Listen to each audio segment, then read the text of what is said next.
I need you again. All right. It is a great pleasure to welcome a young musician who is working with Adrian Harpham and Modern Icon Recordings. Anson Jones, welcome. How are you? Hi, Lewis. I'm doing so well. How are you? I am well. I'm still here in the bunker, hiding out Yep. from the calamity that is planet Earth in 2022. Yeah. Yep. Very, very understandable. Just like Yeah. this. Um, Well, it's really a pleasure. Thank you for taking the time, and I want to chat today a little bit about your music and your background and what's coming up in 2022. So first of all, we start in Manhattan. You were born and raised in Manhattan. Yeah, I was born and raised in Manhattan. Both of my parents are from the city, so I feel very strong roots there. Definitely, definitely where I call home. Yeah, we don't hear that too often. Strangely enough, that someone actually grew up in the city. And I'm always amazed that people can raise a family in Manhattan.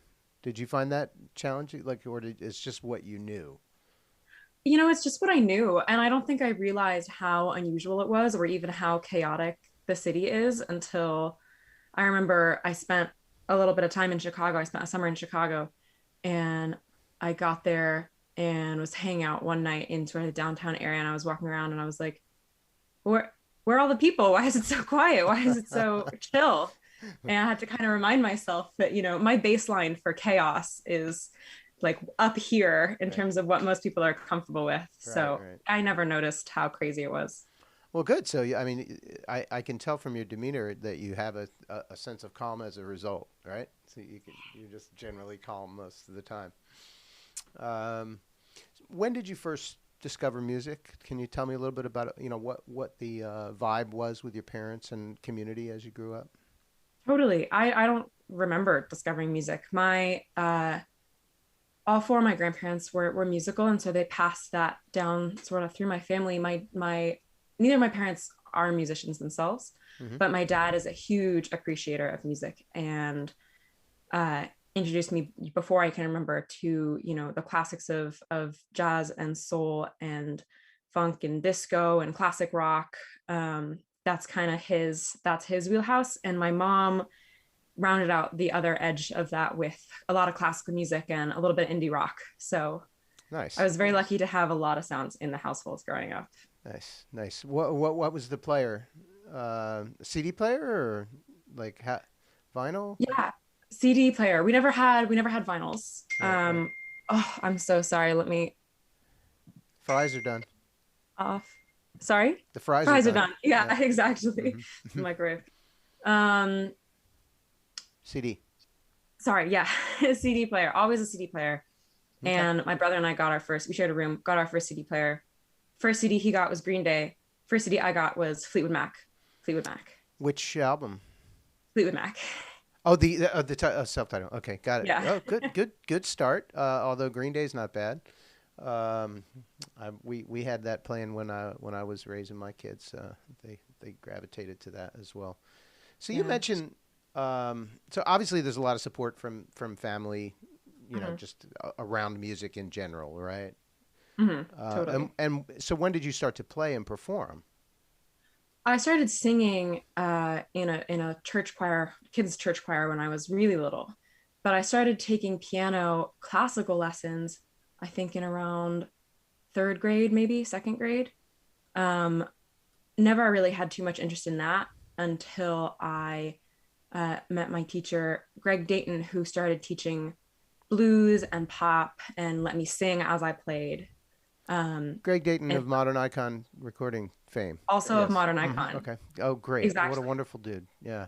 So yeah, so he was very, very, very close and near and dear to my heart, and was actually the one who introduced me to Adrian and to this whole lovely community that you have here. Wonderful. Wonderful. So you put some references down, and maybe I can see some of them as far as the singing part of it. So you mentioned Amy Winehouse, and you mentioned Nora Jones, Esperanza Spalding as well. But you also mentioned David Bowie, Kenny Wheeler, and Bjork. So where I'm leading with this, because I grew up in the '60s and '70s, and as I look back, well, grew up, um, I was growing physically. As I look back and I listen to some of that stuff from late '60s, early '70s, and even later, I'm always amazed at someone who is 17, 18, 19, 20, 21 years old, and not only has like a stage presence, but also writes words, lyrics that go well beyond their what you would think their understanding would be. This is the most challenging question for you because I'll just say you're under 20, right around No, no, I'm 22. 22. Yeah. I apologize. We'll edit that part out so I don't look as bad. I Uh, give off a young energy, youthful energy. Absolutely, absolutely. But you have a presence, and I wonder if you think about that when you see some of these people. When you talk about like a 22-year-old David Bowie or a 22-year-old Amy Winehouse, do you see that? Is that evident to you? In terms of how I, present myself, How you mean? composed they are, and how wise their lyrics can be beyond their years. I definitely was hugely influenced by the way that Bjork and David Bowie are the two that come to mind because they Mm, have such poetic and sometimes unexpected lyrics, and the way that they tell stories is not always, how a normal person would sit down and tell a story. mm, Um, so I love lyrically, I love where they come from, and I put those two down because they speak to me not only lyrically but sonically as well, mm, in terms of their choices and just how broad I think both of their ears are. It's something I aspire to. mm.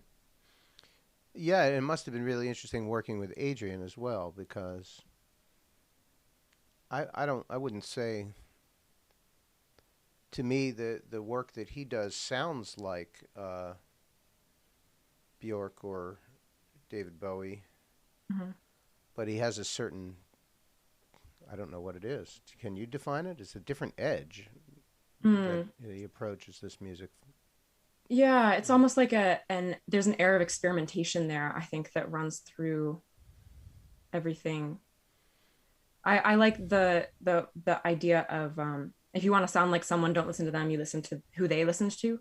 Ah, You know, that's yeah. one of my favorite notions. And so when we were putting together this project, we weren't necessarily talking about sounding like David Bowie or sounding like Bjork. We were talking about sounding like, Becca Stevens' most recent album Mm. or something like that, and thinking about, you know, a couple steps down the line, whose influences and who influenced them and such. So how did you start? So I want to point out that it's an EP, I believe. They're Away with Words Mm-hmm. is due out Oh, this wait. summer. And do you want to talk about these songs and how they came to be? Totally. Yeah, it was an interesting timeline. So Adrian and I had talked about working together, uh, you know, sometime in the winter, and not this past winter, the winter before COVID hit. One of those COVID And years. Yeah. 2 months later, we were all quarantined up in our houses and desperately looking for something to do. And we were like, hey, we should finally sit down and actually do that thing that we've been talking about. Um, and so it just started as sending sketches back and forth remotely. We did the entire writing process remotely over Zoom, um, which was really interesting. That was the first time that I had done something like that. Um, Do you start? Sorry to interrupt, but do you start with music first, or do you start with words first? with these ones, I started with music, Okay. and Adrian co-wrote the songs, some of the songs as well. Hmm. So we started definitely with music on these ones, and the lyrics came sort of with the melody on top of the lyrics, but certainly not before. I personally sometimes like to write the lyrics beforehand, but it's always a very different process. Hmm. Hmm. I want to go back because I'm back to your bio and I'm seeing winner of 6 Downbeat Magazine Student Music Awards. Mhm. What would how in junior high and high school? Yes. How does this So, happen? so I started early on. My dad, we mentioned he's very supportive. Hmm. Um, Great. had found online that Nora Jones once won a student downbeat award, Aha. and so he sort of dropped it on my lap and was like, "You should check this out." And so just went into, someone's home, I think, recording studio, and sent in. Oh God, I was really little. I was really little. I was like 12, I think, the first one that I did, maybe Wow. 13. And And it was on piano, or was it writing? Was it oh, sorry, no, it was vocal performance. vocal So performance? Sorry.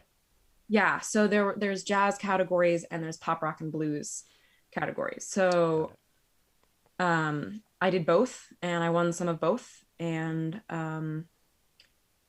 it was jazz heads and scatting, and then pretty much whatever I wanted to do for the pop rock and blues category. It was really fun. It was really fun Yeah. making those recordings. And I did it for like 6 years. Nice. Nice. Well, congrats. I hadn't. I honestly, I mean, I'm very familiar with Downbeat for my job, obviously, but I Mhm. did not realize that they did student music awards. Yeah. I'm not sure why. Little side Very, note: Nora Jones, I believe her first or one of her first recordings was on a rope dope release. She did "Ruler of My Heart" with the Dirty Dozen Brass Band oh, back really? in the early 2000s. Yeah, Oh, that's so fun. yeah, proud of that. Proud of that. So this question has to come up uh, again. Back to the bio. Okay. You're studying cognitive science, machine learning, architecture, visual art, and music. And the real question is, if you can study all of those and obviously do well, um, maybe some are more challenging than others. Why music? Why, I mean, it's so challenging. Yeah, well, I think one of the reasons that there are so many things listed there is because I knew that music was going to be very challenging. It was my primary passion from a very young age. And I think I wanted to check out as many other things as possible to make sure that music was Hmm. really the thing that was going to do it for me. So I worked in architecture firms for a couple summers, and then for a half a year, did a year off.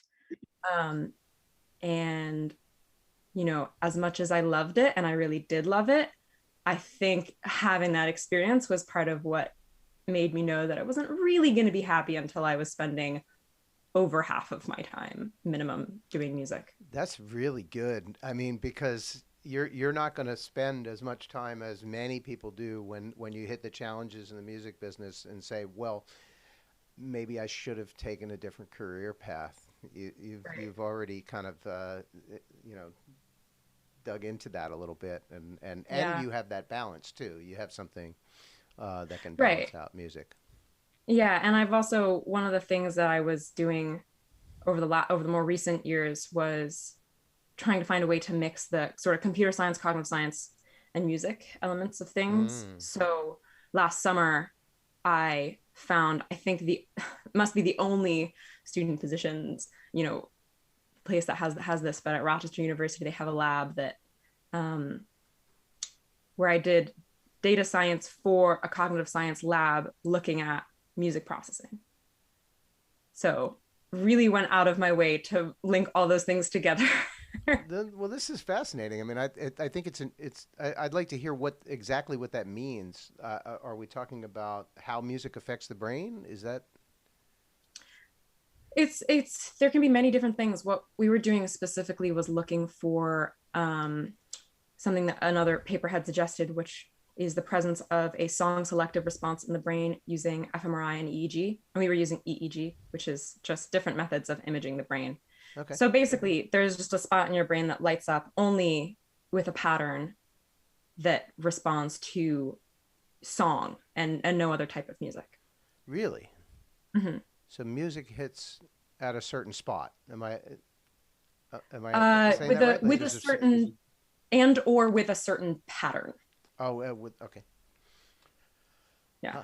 And what was the music that they were testing with? Just curious there. 2 second clips of whatever was free. Oh, right. Licensing. Yeah. Yeah, that's good. Um, we're funded, but we're not gonna. Yeah, we didn't have a musician budget. I'm familiar with those. Um, yeah, I mean, I'd be curious, and I wonder if you are too, of like whether different types of music Mm-hmm. affect the brain in different ways, and probably as Totally. many different types of people there are, right? Totally. I mean, we react to languages we are familiar with and languages we're not familiar with in totally different ways. And I am very curious to translate that to music. Hmm. These songs that you've written, are they personal? Are they from Yeah, your experience? Are absolutely. they about you? Well, I think pretty much every song that I write has pieces of personal experience and pieces of storytelling, you know, and imagination that come into it. Hmm. Um, I think the way that I wrote these songs was I tried to start with a feeling and then think about not necessarily just one instance or one person that made me feel that way, but mixing together, a few instances and people and experiences that have made me feel that feeling to put together these songs that are not so much like one story, but more like a kaleidoscope of sort of feelings and images that have brought me to one particular emotional state. Hmm. Hmm. And you say these were all written during the pandemic. So do you think that emotional state was changed at all because of things that were happening around you? Definitely, I think there was a lot of stress, Hmm. a lot of uncertainty that maybe, I'm sure affected the way that I was feeling. I think also having that much time alone Hmm. really changed the way that I even retrospectively dived into these memories. And you know when everyday life is going on, I think it's a lot harder to just sit down and think about a memory for 2 hours and indulge yourself in that. Hmm. So I Yeah, don't but know. I don't know if that was good or bad, but it happened. well, yeah, it just is, right? It's interesting. Speaking of cognitive science and lockdown and music, I experienced recently. I haven't gone anywhere for 2 years, Mm. and I got in the car and drove for thousands of miles to just go out and see things now that it was possible. And I felt like an actual chemical change in my brain Mm. uh, that I had. It was like a muscle I hadn't used. It was like if you didn't pick anything up with your arm for 2 years, then you went to try to use it. It was interesting. I was worried that I didn't lock the front door for probably about 8 hours. Yeah, Instead of the usual 30 seconds or so. Uh, yeah. yeah. It's so funny. I feel like every friend that I have that has, you know, like a dog that hasn't seen people in 2 years suddenly has forgotten how to interact with people and is scared of people and curious and confused. And I think we sometimes forget that we're a lot more like that than we think, and that if we spend 2 years not doing anything and not seeing anyone, it's challenging to Yeah. suddenly have to interact like that. The sounds are fascinating too. If you've been in your home and you've only heard your sounds, whomever you live with, and then you go out into a busy place and you hear Hmm. sounds from the other room. That was a shocker to me. It was like emerging again into a space that I hadn't, that I was unfamiliar with. Totally. We were talking earlier about how I didn't notice the chaos of New York because I had Hmm. grown up there. There you go. And I think that the first time I smelled New York was after a year and a half not being in New York for the first time in my life. I got back to New York, got out of the car and just went, oh my gosh, is this what this place smells like? That's another piece. Yeah, sound, smell, uh, sight. Yeah, it's all different. So, um, are you happy with the outcome of this I'm music? so happy. Yeah. I'm so happy with it. I think if you had asked me to guess what they would have sounded like, I would have had no idea. I would have had no idea what they would. I wouldn't know what idea what to guess, and I certainly would not have guessed the way that they came out because it was a really process oriented Mm. writing process and production process. Much different than performing, I would assume. Yes. Yeah. Do you want to talk about that when you perform? Like, I mean, what's your response? Like, what lights you up when are you aware of it when you're performing and you see people responding to your vocals? Absolutely, absolutely. I struggled for a really long time with stage fright, Mm. and for a long time I would be on stage and I would not be thinking about the audience because I was thinking so much about how I was performing and worrying and being stressed. Mm. And in working through that, I feel like I've become very aware of how the audience is feeling, and I have to remind myself sometimes to focus on that. And Mm. when you do, it's one of the greatest feelings in the world because I think there is a certain adrenaline and a certain just pure joy in getting up and singing somewhere and having people go crazy on the dance floor, Mm-hmm. or or sitting in a living room cafe situation and having someone tear up. you Yeah. know those are so different, and yet they give the same feeling of connection. Yeah, I mean, COVID has helped me understand. I mean, as long as I've been doing what I'm doing, I knew the fans needed the music.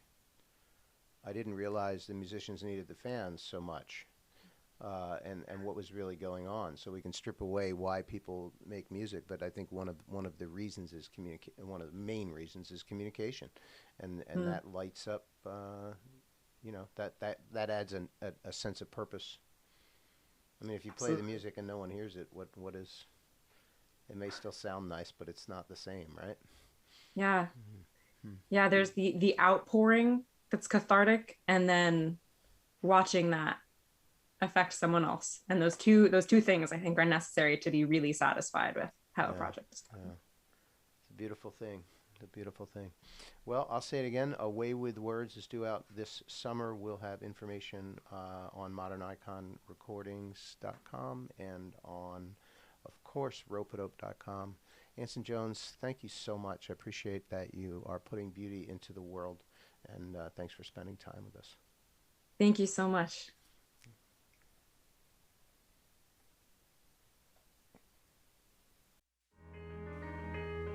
Thrown at me little words from you. Nothing hurts like the truth. So I left and walked into the rain.